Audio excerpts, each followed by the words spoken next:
What's up, everybody? It's Casey, clearly. I don't know why I'm always introducing myself. If you guys don't know the fuck I am by now, we got problems. Hope everybody had a good third week. Sorry for the delay. Apparently, Chris is having some technical difficulties. I think all of his semen from saying thames all the time somehow got into his keyboard. He blew his load all over, shorted out a few of the wires. I don't know. I don't know if you guys have already seen tonight. I believe he's already hit 2 home runs, driven in 3 RBIs. Yeah. Gotten 3 runs, batting. He's got 1,000 OPB. Yeah. That was a fair trade, Eric. Whatever. We didn't know what he was going to do. Dude's a beast. I think he's got, 10, 11 home runs now on the season. 3 weeks. I think it's really funny that it's like, on one hand, we have people arguing, like, it's only 3 weeks. We've only seen what somebody's doing for 3 weeks. Really, I mean, why would that make a good basis for a trade? Not trying to rehash some stuff, but, I mean, really, that doesn't really make a good standing point. When I guarantee you, if any of us had Thames on our team, which, I mean, Chris is probably not going to do it anyways either, but we would all value this guy at the highest price around. Trout price. Okay? Just because of what he's doing. Let's face it. He's been a huge reason why Chris is even seeing success on his offense. Yeah, he's got other people that are creating some offensive stir. But, last week, he alone had 9 runs, 2 home runs, 3 RBIs. We tied in that category. Chris and I did. I had to spread my offense around. I wasn't really getting it from just one particular person, except maybe Haniger. But 9 runs, it's a big deal. Take away those 9 runs, 2 home runs, and 3 RBIs, and, I win. So, again, get off that subject, mention him in a second. Hope everybody, like I said, had a good week. I'm trying to switch it up on my attire that you guys see. I think the first time was just a white tee, but this time I got the hamburger meat coming out the top. Yeah, hope you guys like it. It's for Robbie's birthday. So, happy birthday, Robbie. I think you're like 30 now, if I've done my math correctly. So, getting old, man. Catching on up. Your top 5 batters for the week, or as of right now. No surprise here, Bryce Harper. The dude has just gone crazy. I still don't understand how Eric got him in this league. To me, it has always been pitchers are undervalued over batters, where what I'm saying is that you don't trade a pitcher for a batter really straight up. Because batters are going to play pretty much every day, whereas a pitcher may only get once a week. Granted, those stats from that pitcher may be very crucial, but in the grand scheme of things, it's just kind of nuts to value one a little bit over the other. But having said that, pitchers are valued. Okay, they are in short supply, and if you've got a good pitching staff, well, then obviously you're placing a lot of stock in your pitchers, and don't really want to trade for batters. So it's an iffy situation. Meanwhile, everybody's just trying to get that one complete team. So I get it. Back to the top 5 batters. Harper, Thames, done with that. Haniger, from Seattle. A lot of people are still writing the book on him. Not really sure what to expect. He does strike out a lot. But still driving in runs for Seattle. Freddie Freeman. Big surprise there. This guy he went on a home run tear for a little bit. I wouldn't say surprise. He's always been very talented. And I think the Braves are playing with some new drive this year that's maybe causing him to even play harder. And then Ryan Braun, just flying underneath the radar. Not really hearing the big time names that we would have, been hearing over the years. Josh Donaldson, I think he's still injured. Nolan Arenado, Mike Trout, I think he's still ranked 7th, but he's not in the top 5. So he didn't make the cut this week. Top 5 pitchers.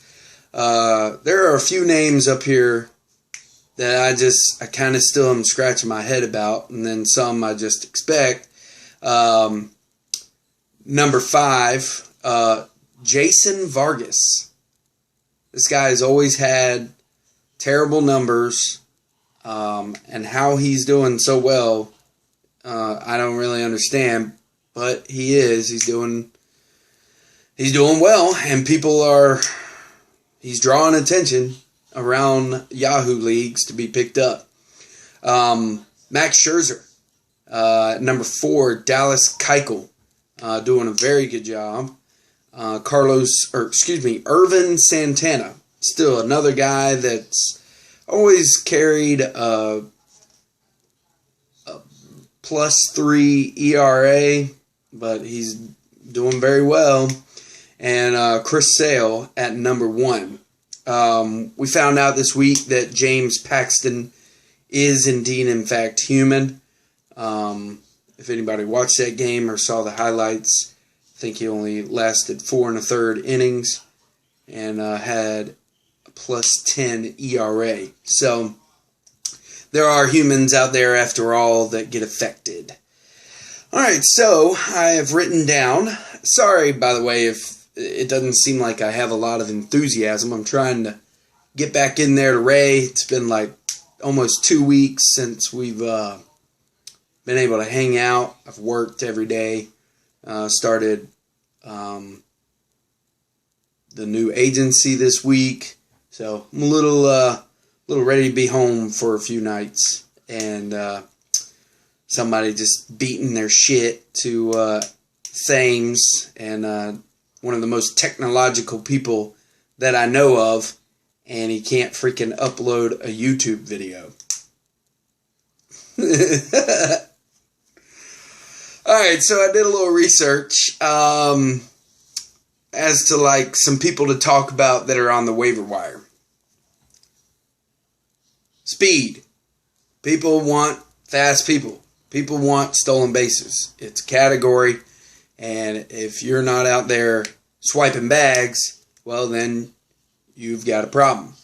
Out there on the waiver wire is Gerard Dyson. I believe he's got 5 or 6 stolen bases on the season. He's also got a pretty good lineup that hits behind him. So you may want to check him out. If you need some speed on your team and you're just not getting it done from the other people, may want to check that out. Or you could always try to hit up Chris's team for some speed. I think he just got Peraza. He's got Hamilton. Cincinnati's got probably one of the fastest teams in the league, and he's got probably 2 of the fastest guys in the league. Good job, Eric. Idiot.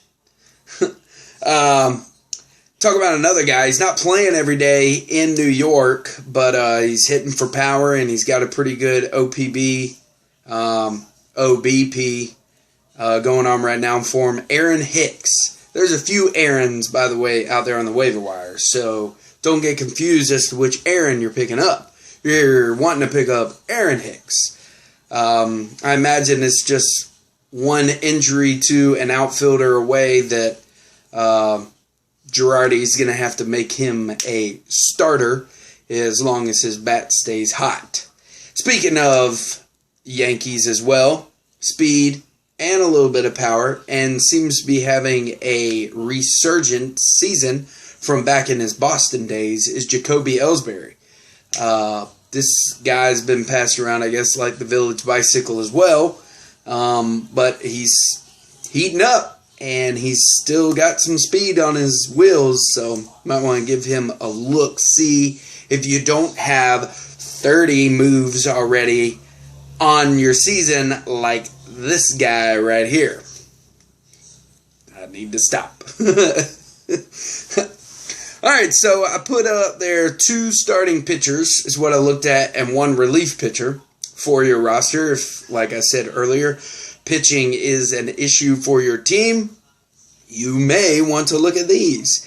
Tim Alderman from Cincinnati. They got a pretty hot team, and they're giving this guy a ride and seeing what he can do. And Alderman or Adelman, however you pronounce his name, but he is out there. May want to give him a look-see. Shane already picked up another hot and upcoming Cincinnati pitcher in Amir Garrett. This guy may be another one that you would be interested in. And I scratched my head about saying this guy's name, but he's doing all right now. I've never really thought he was a top-tier pitcher, even a really good mid-tier pitcher. Derek Holland is out there, and he's been being picked up here recently.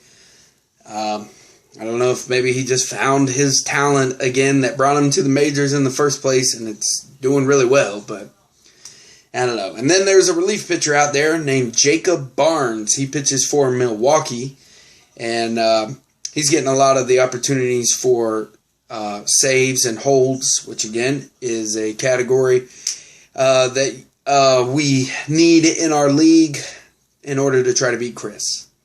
And so if you need some of what he's got, go out there and get him. Time for the oops of the week.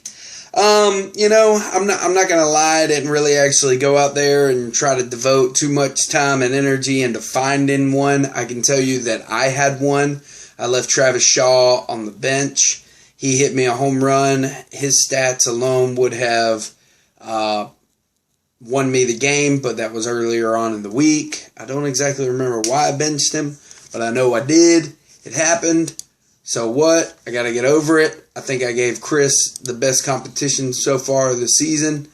And I didn't have all my batters hitting on all cylinders. I don't know what's up with Paul Goldschmidt. And then I lost Yoenis Cespedes. But anyways, it's neither here nor there. Bill traded you Wilson Contreras, and I think the very next day you left him on your bench. You went 3 for 4, 3 runs, a home run, 4 RBIs, and got an 800 on the OBP. So, Bill, oops on your part. And I believe you tied Mike this past week. So, I'm not sure, but I don't think you would have won any of those categories, even with those stats. But either way, like I said, I didn't actually try to go out there and research all of it. On the contrary, Wilson Contreras. Yeah, you should have played Wilson. You were down by a run, you lost that category, and he gave you 4 ribbies, and you would have won that category. So that's what happens when you do the oops.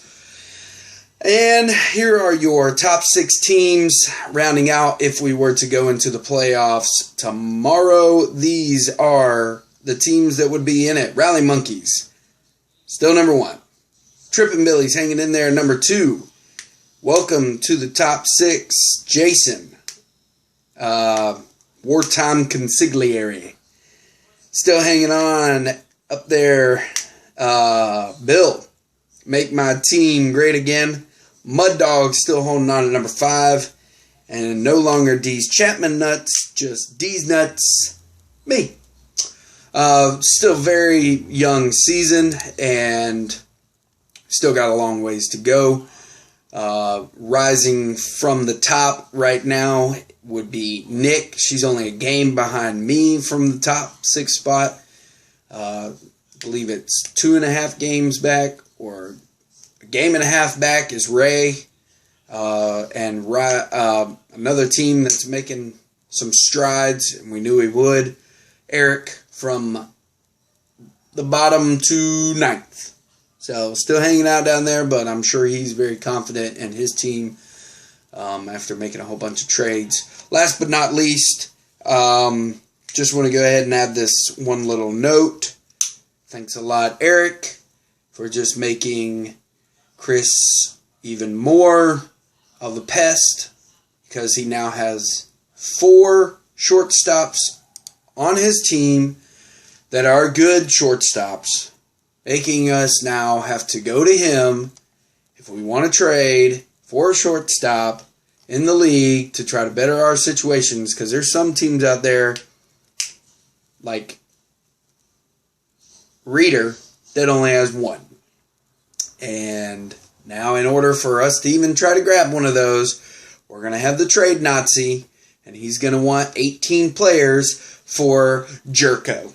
So thanks a lot, Eric, for making that trade go down for Peraza. I knew in my heart of hearts you really didn't want him. You just wanted to trade him because you and Chris had some little thing going on. When the hell are you going to learn, buddy? He's your enemy. Quit trading with his ass. Stupid fucking person. Alright, hope you all have a good week. Love you all. Take it easy. Bye.